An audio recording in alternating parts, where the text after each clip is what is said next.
everybody. Welcome to InPsight Radio. I am your host, Danielle Egnew, and you are a fly on the wall to everywhere. Hi! I'm glad you can be a fly on the wall with me because I really do enjoy it. Looking at all the different multiverses, looking at all the different outcomes.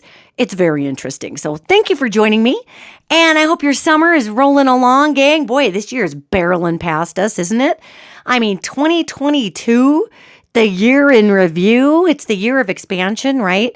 So we're seeing things expand. We're seeing inflation expand, and it's starting to contract a little right now, which is good. Yeah, we saw a housing market go crazy and expand, and it's starting to have a little of a contraction, and that's good. Yet, I mean, my goodness, just everything expanding, everything from brand new candidates to fanaticism to fad diets to influencers to people starting new health regimens, everything is expanding in 2022. And that's kind of par for the course, right? For 2022. I mean, that's what the year is. And so I thought, I've done a lot of podcasts on really making sure that we are engaged.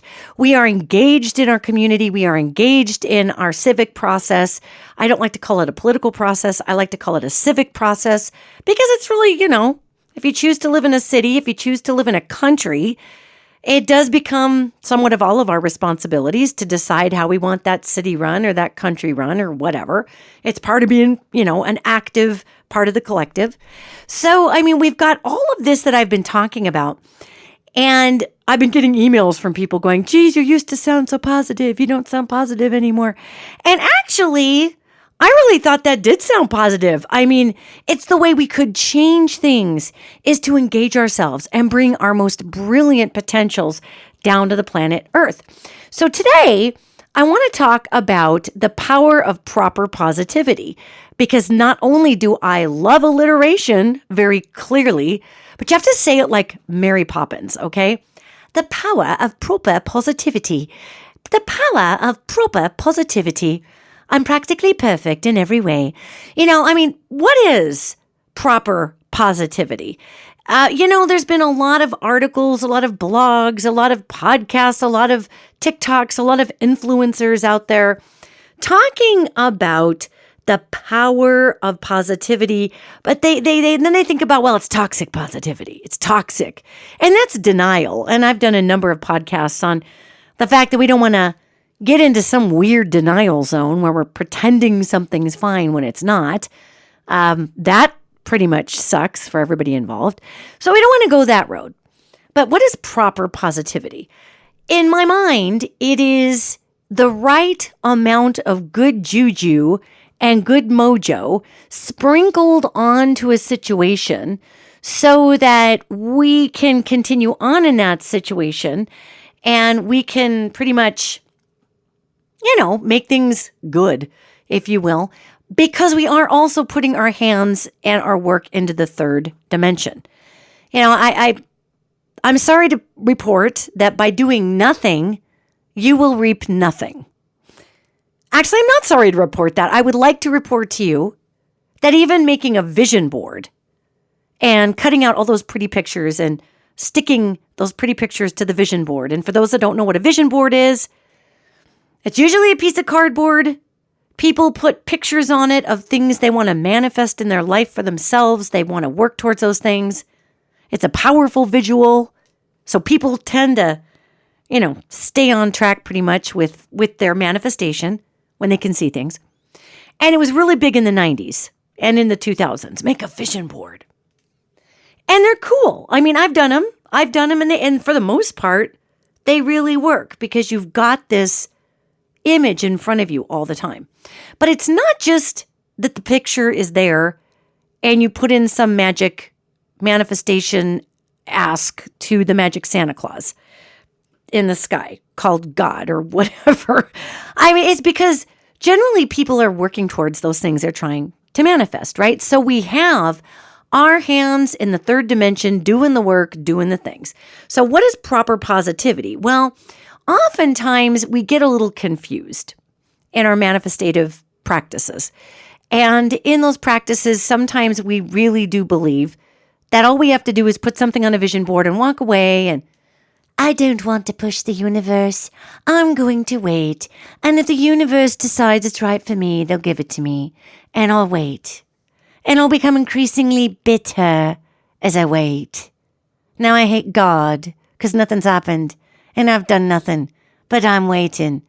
Now I'm at the bar and I'm really drunk and I'm really, really mad at God because nothing happened for years and I took a piss on my vision board because God sucks.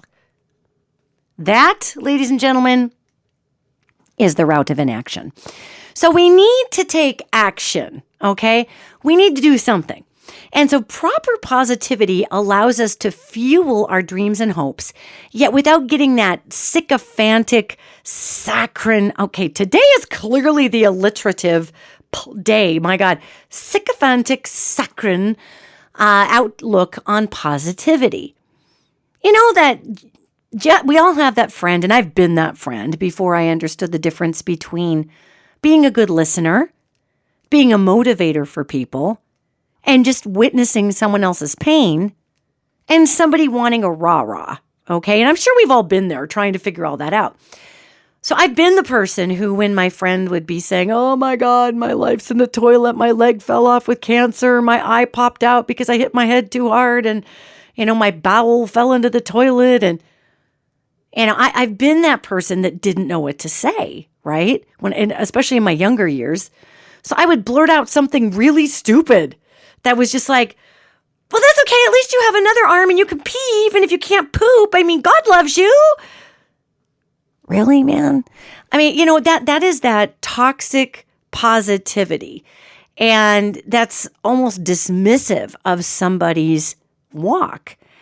And especially ladies, women, we are really guilty of the toxic positivity stuff because that's the way we've been trained in American society. As a woman, we could have the worst cramps. Something could be going wrong. Our whole family is collapsing, but we're supposed to be the peace bringers of the family.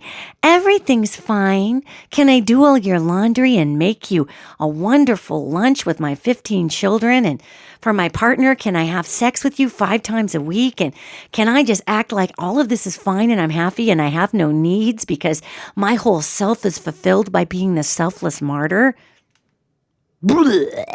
I mean, that was the 1950s archetype placed upon the baby boomers. It really wasn't the 1940s archetype. The 1940s archetype was, we got this, girls, Rosie the Riveter. We can do it. Let's band together and make it happen. We got this. And then all our fellas came home from the military and the narrative really changed. So through the 50s and 60s, it was that whole disempowerment thing. So ladies, we got trained to just be really grotesquely positive. It's okay. It's okay that I have a passionless marriage and my children treat me like a servant. And really, I'm 19,000 pounds overweight because if I go out for a walk, then my husband gets mad and wonders why I'm not doing the laundry. It's okay. It's okay. Worked for Donna Reed 10,000 years ago. I'm okay. And then pretty soon she's lighting someone's house on fire. So that's really how women have gotten, this is a giant brushstroke here, you guys, but it's really how women have gotten trained to be toxic in their positivity. And then men have gotten trained to not necessarily be positive, but to be in denial and then to haze their friends if their friends are in a hard time. So the masculine is opposite, right? The masculine, you got this guy and he's like, oh man, things are hard at work and the wife is kind of upset because I don't even know why. She's just mad and she keeps walking around the house going, it's fine. But it's clearly not fine because she got psycho eye. So I don't even know what's happening at my house. And, then you've got this, the shaming aspect that comes in with the masculine because asking questions from the old archetypal masculine and in the old days can be seen as weakness, right? So then you've got this hazing and this shaming. What the hell's wrong with you, man? Well, you got to get in control of that and let me mansplain you to another man about the things you need to do because what you, and this is what you need to do. So what the hell, man? So, that's not really helpful either, right? So when we have toxic positivity or the shaming aspect when we need help, neither of that helps. So proper positivity is what I like to refer to as looking at the bright side of something. And if you can't find a bright side, finding another modality to focus on that will just take your mind off of the crap show that's been dealt you, okay? Because sometimes, as my beloved Grandpa Luigi Cacciardi, God rest his soul in heaven, sometimes, as my grandpa would say, you just can't polish a turd. There's no polish in a turd. It's still a turd. Smells like a turd, feels like a turd. It's still a turd. So instead of trying to create a mental situation where everything's fine, or it's this big, what the hell's wrong with you, dude? Just book up, shape up. Ah! In between there can be a real refinement of one's perspective on something. And sometimes it's hard. Sometimes you're not going to find a fulcrum of proper positivity because you are meant to go through the grief, or you are meant to go through the pain, or there is a learning tool in some of those grittier moments that we're engaging in our life. Those learning tools are huge. But proper positivity is when we look at something and we make an acknowledgement. So the first step in proper positivity is acknowledge fully the situation. Acknowledge the situation. Don't try to make it into something it's not. Don't try to polish it up and make it fabulous, but just really check out what the heck happened. And just let it sink in, and don't make a judgment. Number 2, do not judge the situation. Now, you can have an emotional response. All right. So you acknowledge the situation. Well, let me use myself as an example here. All right. So we all know I have this beautiful, I think she's beautiful, this beautiful yellow Jeep. I have this Jeep Rubicon, and she is just amazing. And she has a red dashboard, and she makes my soul happy. And this yellow Rubicon's name is Lily.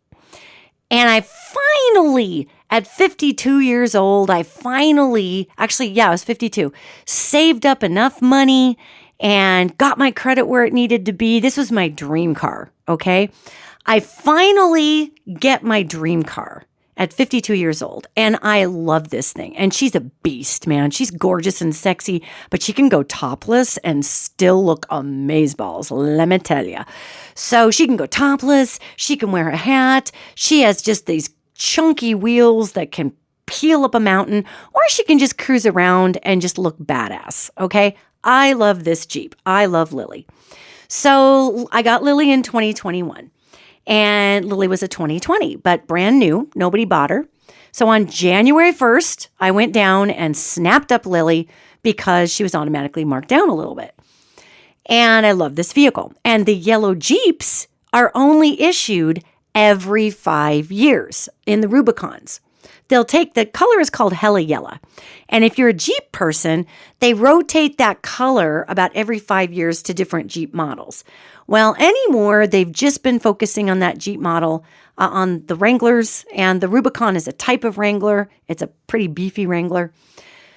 So anyway, I have this car, right? And I just adore this vehicle. So I actually have been going through a lot of rough times lately, gang. With all of the ether changes, with all of the changes we've had in the world, with the economic changes, I am wired to pick up all the things in the whole world and beyond. And so it's been a very heavy time. So I've been trying to figure out ways to not just end up with my head in the bottom of the poop bucket of depression. And I haven't been doing super all the time, but most of the time I'm all right. But it's been a very tough time, okay? So I actually took a day off, which I never do, and I decided to take a run up to my favorite mountain town called Red Lodge. And you've heard me talk about Red Lodge. I put an album out in 2008. You can find it on Spotify and Pandora and Apple iTunes, called Red Lodge, in fact. Anyway, so I drive up to Red Lodge. I find a creek. My sister-in-law, Melissa, she's been on the podcast a bunch of times. We dinked around. My wife had to work. Otherwise, I would have dragged my wife up there. And we stuck our feet in the creek, and we hung out and hiked in the mountains and all the things that you do in the Beartooths. So we were there till about 8:30ish. Well, I'm getting the creeps because it's time to drive back. And it's about 45 minutes from my town of Billings, where I live. And there's a lot of deer out there, okay? Now, keep in mind, I've been driving around out here since I was 17 years old. I have never hit a deer, so there's really no reason for me to think I'm going to plow into a deer. Yet I had a funny feeling about it. I just had a funny feeling. So I had the top off of my Jeep, and I had Melissa help me pop the hard top back on, and I didn't want to go down the highway. It was just a weird feeling. I was like, I don't know. It was a beautiful night. I could have easily driven without that top on. But I'm like, I don't know. Let's put it back. So I'm leaving Red Lodge, which is not a good time to leave Red Lodge, at about 8:30, driving back, and well, maybe 8 o'clock. So I'm driving. It's a 2-lane highway, 2 lanes one way, 2 lanes the other, right? So I'm driving on the left side, so that I'm closest to the median. And if you're in deer country and you're on the right side and you're going in this direction, that's open to the prairie or whatever. You're going to get beaned by a deer. But at least on the left side, I thought I'd have a chance to see a deer coming up the draw, or I could see a deer coming across the highway the other direction, whatever. So I'm driving. I stay in the left lane, going all the way to Billings, which I hate doing, by the way. And I live in a state where the speed limit is 80. And that's basically a suggestion, right? So if you're in the left lane, you better be going like 100 miles an hour, which I wasn't. I was going 70. It was night on this highway. Anyway, so I make it all the way to Laurel, which is a big town with a big refinery in it. And I'm so glad because I didn't hit a deer. You know, I'm just like, oh, thank God. I got home and I looked at this. So once you clear the overpass in Laurel, you're in houses and there's no more deer over there. And I'm coming about 50 yards from the overpass, and I'm thinking to myself, thank God I got all the way here and didn't hit it. And this deer flew out from under the overpass and T-boned the left side of my car. So I've never hit a deer before, you guys. And the impact, this animal was so huge. It was taller than my hood. Okay, Jeep Rubicon is, and I have a particular off-road package, so it's really tall because we use this vehicle in Road Angel. And it's this tall vehicle. And this animal was so big, and it T-boned me. I didn't hit it with the front of my car. It came out and hit the front part of my car right behind the headlight, okay? Well, there wasn't even time to slam on the brake. I mean, it was a blur, and it was like blur, boom, crash is what happened. So this deer plows into, I thought it was the front of my car, but it was not. And I hear this horrible boom, and all of a sudden, I've got this deer on my hood, okay? And it smashes my windshield in, and this deer, I mean, honestly, which is a big statement to Jeep windshields, you guys. You know, they're flat, right? So this whole thing buckles, and I've got this deer just blocking my view. All I can see it is a deer back as I'm curving up this overpass, and I'm slamming on the brakes, wondering what the hell just happened. And then the deer kind of got sucked like in a vacuum cleaner up over the top of my Jeep, so I'm really glad I put the top back on. And my windshield is buckled in towards me. I get sprayed with this mist of glass, okay? Because that windshield held together. They have a special tempering on them with Jeeps. And it was just this mist of glass. And I decided to put my glasses on and take my contacts out for some random reason. And so that was an interesting deal. But here I am looking at the back of this deer that's all the way across. And thank God that windshield worked as a net, and the inside of my dashboard is just sprayed in deer guts. And I'm sprayed in deer guts because it crashed the bottom of the windshield in, but I'm not cut, all right? So I'm just sitting here looking at this and slamming on the brakes and hoping for the best. So I'm finally able to get into the right lane, and I pull over, and finally I go over the overpass because the deer is now off my windshield, but now my windshield's crushed in, it's whistling. I mean, I somehow managed not to go over the edge of the overpass. I get in the right lane, I go over the top, I pull off, and I get out, right? And I'm expecting to see the front of this Jeep smashed in and all these things. Well, what I saw, I was not expecting. The deer, it didn't hit the front of my vehicle. It hit right behind the front of my vehicle. So it went up, it smashed in the front left panel, smashed in the front left corner of the hood, ripped off the left wheel bumper entirely, came up, smashed in the windshield, ripped off the mirror.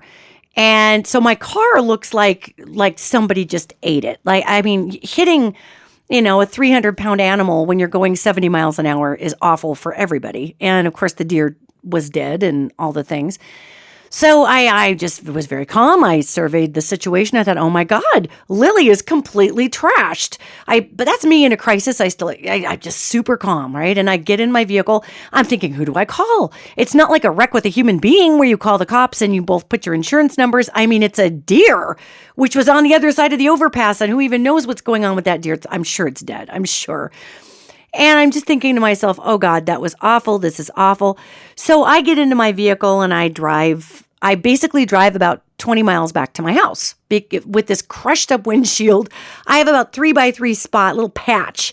I'm kind of looking through and there's wind whistling through it and there's deer guts everywhere. And I'm put a towel down because there's glass spray every place. And I pull in and my wife is like, oh my God, right? So this puts my car in the shop for a month with the way supply chains are and all these things, all right? So when we're talking about proper positivity, and what does that mean? What does proper positivity mean? Well, that night I was in a bit of shock. So this just happened a couple of weeks ago. So I was just staying pretty level. Next morning I wake up and I am just in the toilet actually it was a few days later that it took me to really be sad that finally this dream car that I saved up for and all the things, it just trashed by this deer. And now it's in the shop. And I'm like, you guys better put Jeep parts back on that Jeep. I don't want weird non-Jeep parts on my Jeep. I'm a Jeep person, blah. So, and the body shop is great. And the insurance company is great. So it's all fine. Yet, proper positivity, of course, I went through this whole time frame of going through this whole thing like, oh my God, am I being punished by God for being depressed and not feeling as grateful about my life? I'm like, no, that's a stupid ass thing to think. Who even thinks that? That's stupid. No, dismissed. Yeah, I'm going through all these feelings, right? So the first thing I did in the proper positivity reframe was number one, I acknowledged the situation. I'm like, wow, I got T-boned by a deer and it completely trashed my brand new Jeep. And wow, is that insane? So I'm like, this is wow. And then number two, I went through the whole, is this a punishment? Am I not supposed to have nice things? All the boo-hoo-hoo things we do when something really tragically awful happens to something we are really proud of. And I finally got into a position where I acknowledged it and I didn't judge the situation. It took me about a week and a half. I was pretty judgy about it, man. I was mad at the universe. I was mad at the deer. I felt sick to my stomach for killing this deer, which ran into my car at a full gallop. Deer are funny. They don't always hear you. They don't always see you. And this deer was barreling up that hill. And by the time I saw it, I didn't even see its approach. And I could see down the hill. Like this thing was going so fast, it was like 40 miles an hour right up into the side of my vehicle. So after you acknowledge the situation and you don't judge the situation, step number 3 is gather learning. Gather learning. And so I started to gather the learning. What did I learn from this particular instance? Again, this is proper positivity. It's positivity not in a toxic level, okay? So I started gathering learning from it. And I'm like, well, I didn't die. I wasn't scratched. I didn't have any sort of head injury. Again, you guys, 70 miles an hour hitting a 300-pound animal. And it just flew up on my windshield. But for some reason, I was inspired to put my glasses on. So all of that glass mist hit my glasses. For some reason, I was like, let's put Lily's top on. Let's not let her go topless down the road today. Even though I could have, it was a gorgeous night. It wasn't raining. It was temperate outside. I wouldn't have frozen. Something said, put the top on. So I did. So as I was gathering the learning, after I got through what I'd like to call my down martyr phase, and that was very much like, oh my God, this really sucks. I really hate this, and I'm being punished, and why can't I have nice things? Yeah, that was really fun, I'm sure, for everybody around me. However, after I got through that, I was learning. I'm like, wow, do I have a lot of protection? I have an enormous amount of protection. I mean, if I was driving a Ford Escort, I would have been toast. Toast.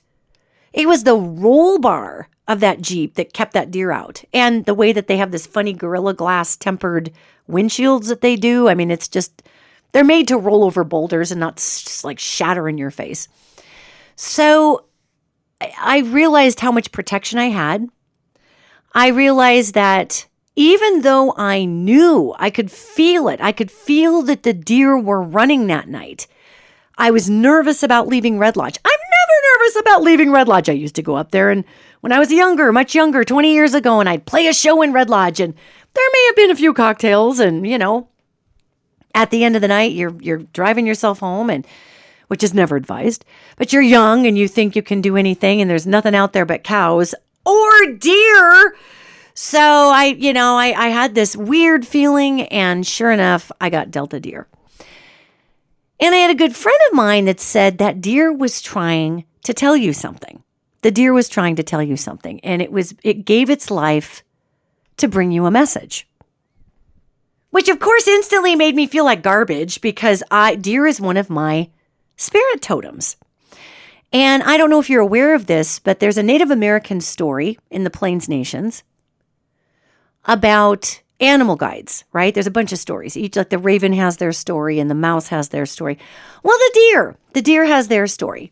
And in this story, this deer goes to hang out in the forest, and all the animals are running away. And the deer says, "Where's everybody going?" And Brother Elk says, "Well, there's a demon in the forest. And the demon is eating everybody." And Brother Bear says, "We got to get out of here. I'm even afraid of this demon. It's so big and so terrifying that even me with my teeth and my claws and my terrible growl cannot show down this bear, this evil demon, even as a bear." So Brother Bear hits the road and leaves. Well, pretty soon, the deer just kept wandering into the forest because the deer wasn't done eating. And the deer was just munching and eating and all the things. Well, here comes this giant demon. And this demon is fierce, and it's ugly, and it's nasty, and it's terrifying, and it's ripping up trees, and it's gargling, and it's gurgling, and it bends down to deer, and it hisses, "Fear me, for I am your demise." And it goes to open its great big mouth to eat deer. And deer just looks at this demon with its great big eyeballs. And there was so much love in the deer's eyes that this giant demon was caught off guard. And the deer said, "I'm sorry that you are so afraid." And the deer just continued to love on the demon. And the demon began to shrink and shrink. No, as this power of fear and horrendous things was sucked out of it. The deer shrank and it shrank and it shrank. And pretty soon it was just this little bitty mouse-sized thing that was just standing down, and the deer put its nose down, and the little demon was just squeaking like a little mouse. "What are you doing? I'm going to get you." And then the deer, as it put its head closer to the demon to hear it, the demon got scared and said, "Please, please, please don't kill me. Please, you're so big."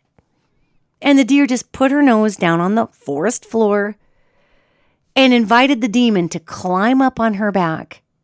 And this little bitty mouse of a thing that was the crumb of fear that was left in this ferocious creature that was so afraid that the deer was going to crush it with its mighty weight, the deer just rode that demon out of the forest and set it down outside.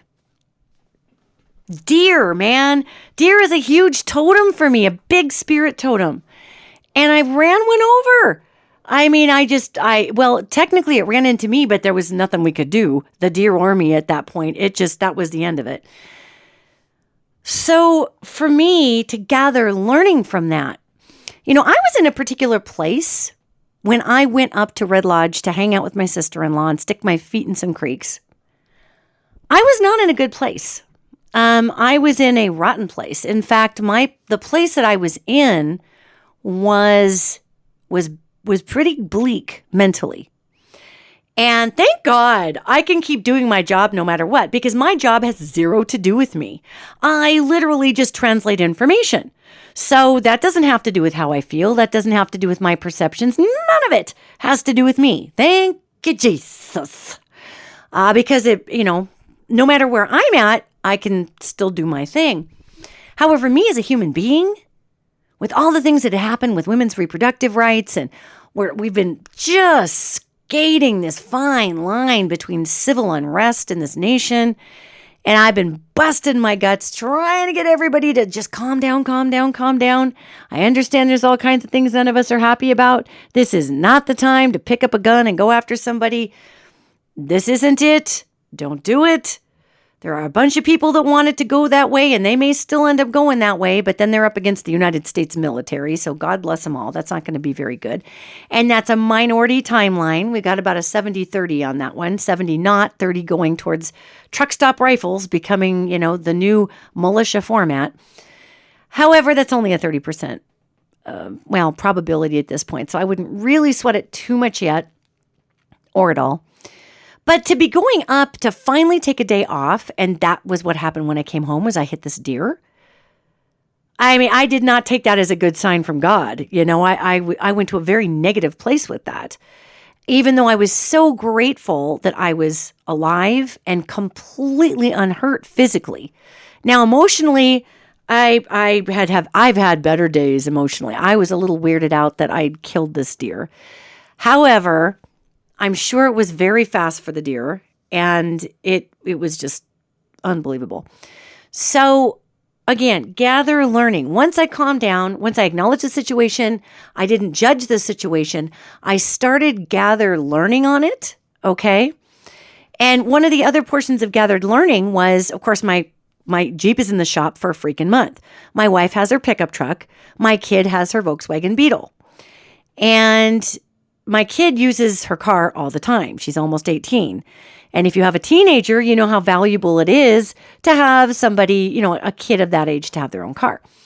So here I am, and I'm starting to feel a little bit, now we're 2 weeks down the scenario here, and that's about where we are now. Actually, this is kind of a real-time story. So that's why I wanted to use me as an example of proper positivity. So by the time I started really getting into a place of gathering the learning, I had also realized by the time I hit this deer, I'd been really down with the way the world had felt. I've had a lot of clients, gang. God bless everybody listening. Please stay on the planet. You're needed. You're loved. You're important. You might not know what your job is yet, but it's coming down. You're going to get handed that note from the universe. It says, here is your function. We need you to be here. Please don't go anywhere. I've had so many clients that want to leave the planet, gang. I mean, it's been a heavier time, right? And I'm not a mental health professional. So I'm really relying on these angels to have these answers for folks that I've got a half an hour with. And a lot of times I make sure that I refer them to a mental health pro who can help them in ways that I know I can't. So things have been a little heavy on Planet Danielle. I'm sure for Planet You too. We just do the best we can with it, right? So after I was gathering my learning, I really clicked into a space that I was surprised by and then not surprised by, okay? And that the fourth space in proper positivity, like positivity that is put into an actual format that's not toxic, is I begin to experience gratitude. Number 4 is gratitude for the gathered learning that I'd taken the time with. And I begin to have a lot of gratitude with the fact that, my car, it's out for a month and the insurance company only pays 80% of a rental up to $1,000. And I just, I didn't really want to pay a bunch of money on another car. And so I borrowed a pickup truck from my sisters-in-law. My wife was like, hey, call up Melissa, call up Sarah, see if they got something. So the pickup truck I'm borrowing is a late 90s Honda Ridgeline, actually. It's a cool truck to just tootle around in. It's It's got a good old cracked windshield in it, and it doesn't have any AC. And the last several months in Montana, it's been hot. And the last several weeks in Montana, it's been in the 90s and hundreds. No AC. The old roll down the 4 windows and go, baby. 464. You roll down 4 windows and you go 64 miles an hour, and pretty soon you're feeling pretty cool. So, I just rolled down the road. So there I am doing all the things. And I began to have this profound gratitude that I even had a vehicle. And I really, and what you may not know about me is I went through a period in Los Angeles where I did not have a car. And that's really, really, really hard to live in LA without a car. My partner at the time had a vehicle. I had a vehicle. And the vehicle, I was at the very end of my lease. And I had, this was in the very beginning part of it was 2003 maybe. And I had a particular business, a media business, and I had some debt after a breakup that I had. But it was only $7,000 worth of debt, which sounds like nothing by today's standards, but I just couldn't pay it. I couldn't find work in Los Angeles. I was right after my record deal. All the record deal stuff was phased out. All the band stuff was phased out. There was just no more money coming in from music. So it was a rough time. It was a really rough time. And it was right before I started doing readings. And I was still in music with Pope Jane. And things just ran their course. And being a young musician, I didn't exactly bank up money as well as I probably should have. So I couldn't pay this $7,000. And it was so stupid. I mean, I look at it now and I think, what the hell, But I just couldn't do it. So I ended up declaring this bankruptcy on $7,000. And I remember going to the court in Los Angeles. And that court person was just like, why? This is $7,000. Just work to pay this off. And I said, I am a former musician. I am a musician. I have been trying to get work at PetSmart and all these different things. And it was a weird time in the economy. And I just could not make enough money to even begin. It was weird. It's like I couldn't get hired. People were like, aren't you the singer for Pope Jane? And I'm like, yes, but I need a job. And they're like, wow, I really like your music. I'm like, thanks. Can I have this job? And they're like, I don't know. I think you're kind of overqualified. And it just was a very, very awful time frame. God, it was so strange. But anyway, so I declared bankruptcy on the $7,000, right? Back in 2003. And of course, that ridiculously affects your credit. Obviously, I knew it would.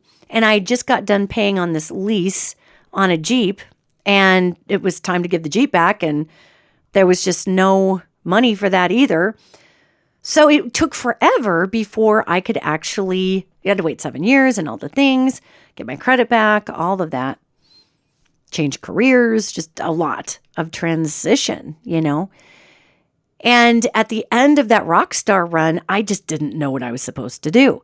So, and I've told this story many times of when I kind of haphazardly ended up reading for people because I did on tour all the time anyway. And I was like, okay, whatever. So anyway, the point about the vehicle is I didn't have a transportation mechanism for a long time in Los Angeles. And so I split this car with my then partner, which is really hard in LA because the busing system in Los Angeles, God bless you, LA, is terrible. You'll go down and wait at a bus stop for about 6 days before the bus that's supposed to be there 6 days ago shows up. It's not like Seattle. When I lived in Seattle, man, those buses ran on clockwork. You don't even need a car in Seattle because the buses are amazing. Not so much in Los Angeles. So the point I'm making is that transportation for me, especially, gosh, I was probably, how old was I? I don't know, my early 30s when I declared this bankruptcy, coming out of music, couldn't even freaking pay $7,000 off. And so the idea of transportation to me is huge, okay? Being able to have a vehicle that is reliable, that gets you from A to B. Montanans were very independent people. We're used to traversing huge amounts of highway to get to where we're going, to just get out there and do our thing. I mean, this is what we're used to, right? So the fact that I didn't have my own ability to do that for such a long time because of a $7,000 bankruptcy, because, I didn't manage my money super well back then. And I kind of thought I had some folks helping me, and they really weren't. So, you live and you learn. That was a big lesson. So, God, so dumb. So at this point, cars are kind of my thing. I love vehicles. And I don't care what kind of car. I finally ended up saving in Los Angeles enough money that I could buy for cash this vehicle that was kind of cute, this cool sporty Mazda. And I drove it from Montana, it was a used car, back to Los Angeles. And it was eaten in the Donner Pass. And that's a story for another time, just why I panicked and thought I'd never get out of the Donner Pass. And then I looked up and it said Donner Pass. And I'm like, oh my God. All these people who panicked up here, it's still in the mountains. That's crazy. Good Lord, I'm going to chew my own arm. My arm is going to get chewed off in my own anxiety. So this all wraps around to number 4, which is gratitude on our list. So here I'm at, speed forward. There's a little background on how non-car phobic I can be. I'm super crazy about getting the oil changed on my cars, and I'm always getting them serviced, and I'm always making sure they're in great shape. And because again, transportation, which is also equal to movement spiritually, right? So I'm driving around my sister-in-law's Honda Ridgeline. And I have such gratitude for this vehicle with 253,000 miles on it. There's this cracked up windshield that has no AC. I am so grateful to have this car that I don't have to pay for. Like this unbelievable wall of gratitude comes up. And I'm so grateful that I'm not injured. And I'm so grateful it's a pickup because, I'm a musician and I've started a new band, by the way. It's called Danielle Egnew and the Moonshine Preachers. So I go to rehearsal, and I throw all my crap in the pickup. And as I get to the gratitude phase, this proper positivity starts to come in. And I really am even more grateful for my Jeep, which I was anyway. I was hugely grateful for my Jeep. But now I'm really super grateful for my Jeep, and I can look at this whole situation and say, God, I have so much protection in my life. And at the time I hit that Jeep coming back from Red Lodge, going up to Red Lodge that day, I just kind of really wasn't sure if God was listening to me in my life at that point. And I want to tell you this story, not to say, oh, gee, the angel lady is losing faith. It's not that. I didn't lose faith. It's to tell you that we all go through points of struggle, you guys. I don't care if you talk to angels. I don't care if you're able to see future timelines. I don't care if you are the intercessor for every off-worlder out there. We all struggle through these different time frames. And I was in one where I'm just like, is God even hearing me that this is a little heavy down here right now?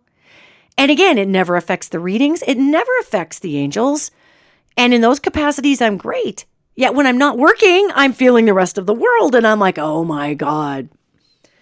So to actually have this deer donate its life, according to my friend, to give its life to bring me a gift of awareness of how protected I actually am. And whenever I key into universe, whenever I key into the quantum field or that collective consciousness or God to me always sounds like Wilford Brimley. Seriously, God sounds like Wilford Brimley. So for me, here comes God in my subconscious as I hit number 4, which is gratitude. Again, running the list of proper positivity. First is acknowledge the situation. 2 is do not judge the situation. 3 is gather learning. And 4 is gratitude. Okay? So I'm in this gratitude space and now I can hear God again, so to speak. I'm not like, hearing God. It's not like, Danielle, it's God. It's not like that. So who is God? Steve Buscemi in my play over here? That's weird. Anyway, so all of a sudden I hear God.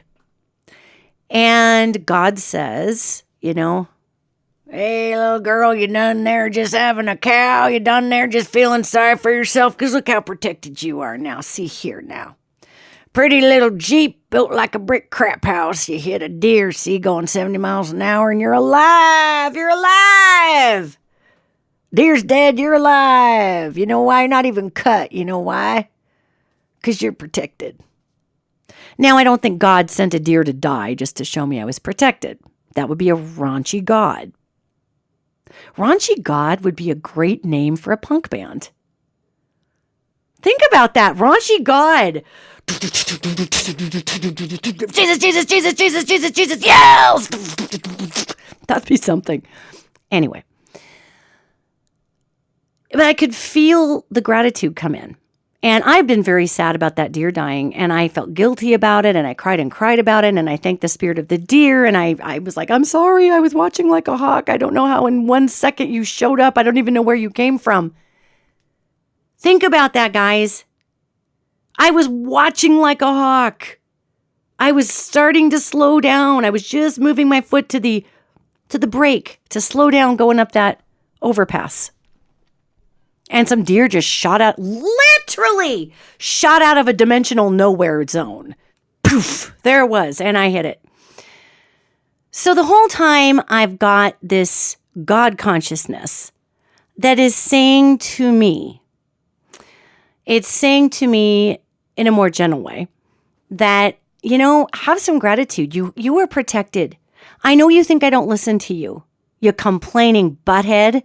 I mean, come on. I could just feel that God consciousness going, I gave you every gift there, little girl, that you could possibly see. I mean, you talk to the angels, you talk to the aliens, you get out there and you look into the future, see all the things you help the people, and here you think I've ignored you.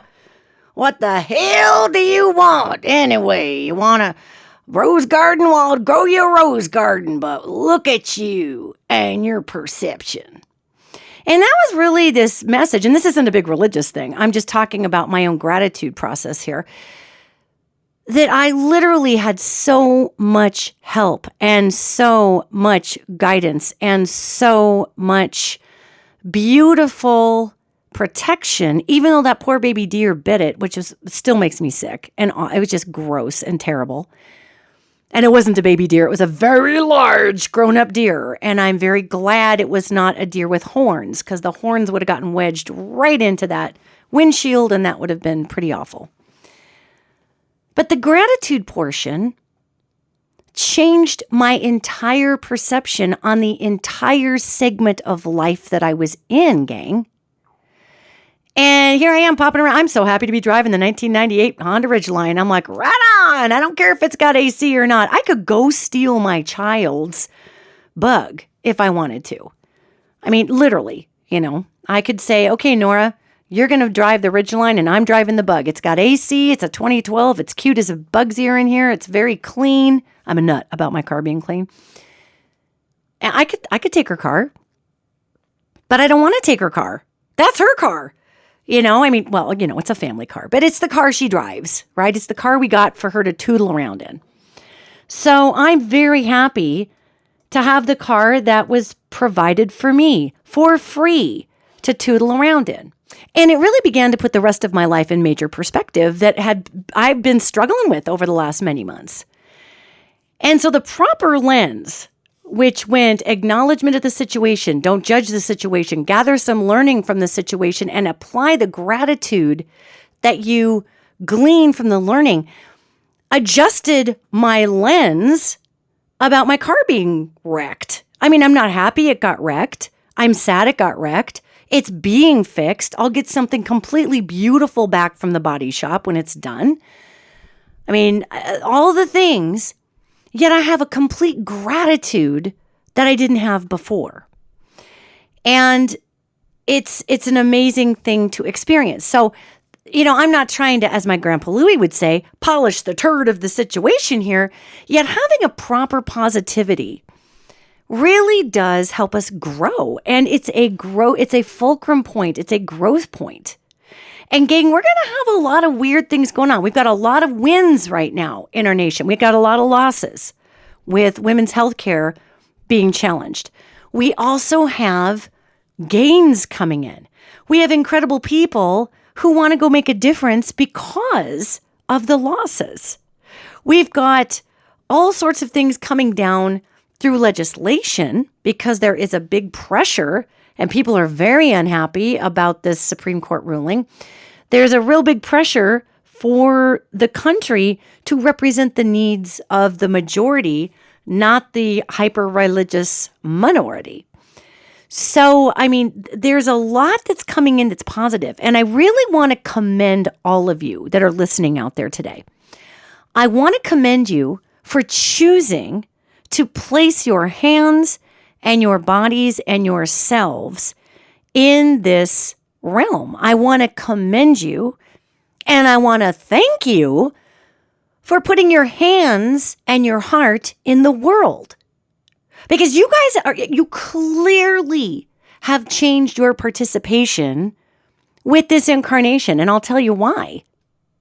Because, over the course of these podcasts where I'm like, guys, we got to get out there. Guys, get yourself out there. Get your gifts and talents out there.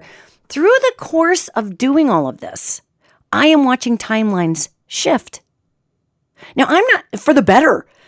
I mean, I'm not trying to say that I am the big savior that saved the world. No, I'm saying that with us all getting out there and applying our gifts and talents the way that they're supposed to be applied and working for the change that we want to see in the world, gang, that's changing the quantum field.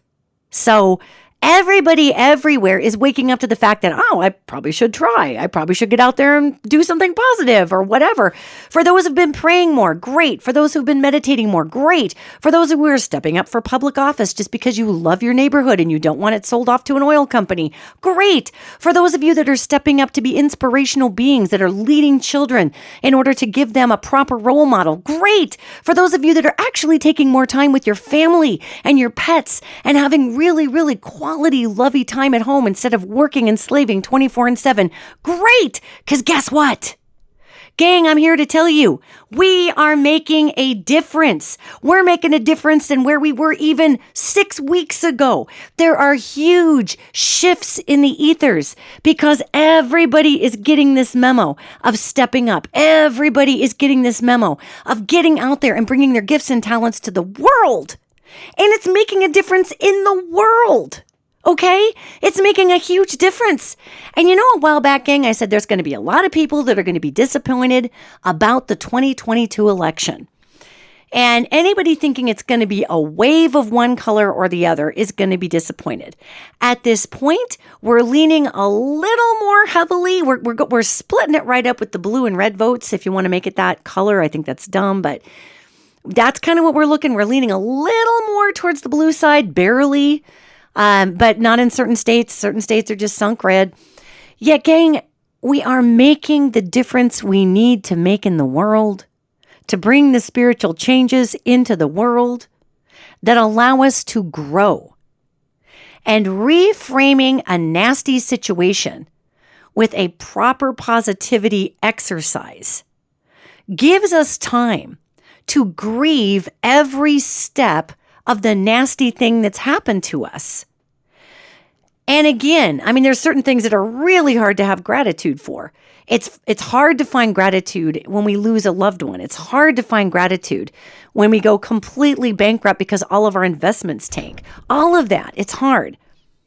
Yet if you can find something that you are grateful for in the learning process alone, rather than what you're grateful for in the thing that's negative, that impacted you negatively, then you are going to be seriously cooking with gas. And that's what I'm here to tell you today, is that the frame of proper positivity is a way in which we can honor our need to be heard, to be seen, to have grief, to go through our process, but not get stuck and mired in the negative. Not turn into that, I don't know, I hate my life person. And sometimes that's hard to not be that person when you really feel like that. So I would encourage everybody to just look at something in your life that has really, really been awful to overcome or to even face. And I don't even know that I'm that much of a fan of the word overcome. It's such I must overcome this. Why? Maybe you're not supposed to overcome it. Maybe it's not a war that you're supposed to win. Maybe it's not a hill that you're supposed to champion. Maybe you're supposed to just sit and hear it out so that you can grow past it. And in growing past it, you no longer need the pain and the grief of the situation because it served its role as a teacher, Everything doesn't always have to be a challenge. I think we're challenged because things hurt and they're hard. And man, this is a super superficial thing to talk about when there's people with severe challenges, way worse than a brand new Jeep that got totaled by a deer. I get that, gang. Yet I'm using this as an example because I can bullet point every one of these proper positivity steps. And especially at the time that this happened, I was already down the rabbit hole of, is the universe even listening to me?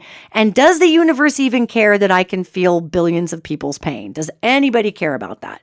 Boo-hoo me, right? I was really in the boo-hoo peanut butter sandwich category where you just sit in the dark, eat a peanut butter sandwich, and just curse God. It was just ridiculous. However, I learned. I grew. And then I had gratitude for what I learned. So these are just different ways that we can handle some of the upcoming, I'll say, rodeos that we've got. We've got these rodeos that are hard emotionally. And our recession is starting to kind of barely turn around. Inflation is still out of control. Gas prices are thankfully coming down. I think the oil companies made huge profits and said, okay, everybody's going to come after us with pitchforks and axes and torches. We probably should just drop these ridiculously inflated prices that don't exist for any reason other than to pad our pockets. So as they can, and by the way, that's what pretty much happened if we're in America with gas.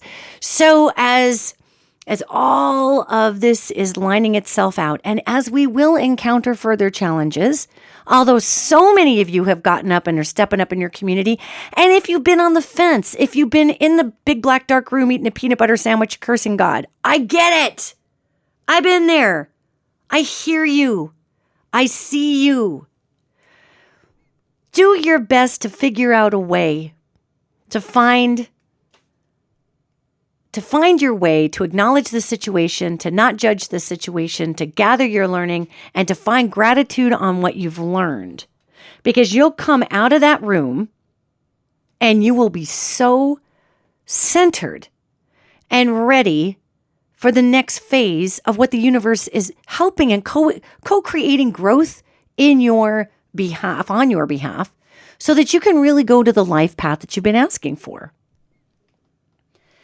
It's quite something. It's a very interesting time frame, gang. It's an interesting time frame. So I wanted to share with you the successes that we, at least in the United States as a species, are having as people are banding together and not crumbling under a lot of the fear model that's being pushed out there in order to control people. I am so proud of everybody that even in your grief, in your despair, in your I am so freaking worn outness, you can't hardly stand it, that you're getting out there and putting your gifts and talents and your heart in the world. This is massive. This is huge. So proper positivity, gang.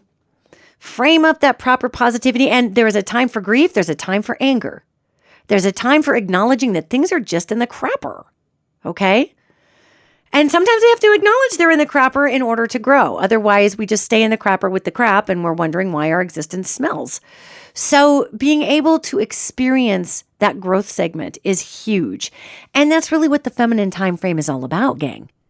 That's what it's all about, is stepping into the next phase of who and what we're meant to be, to receive information in order to grow community and grow a new world, rather than just the push of the masculine.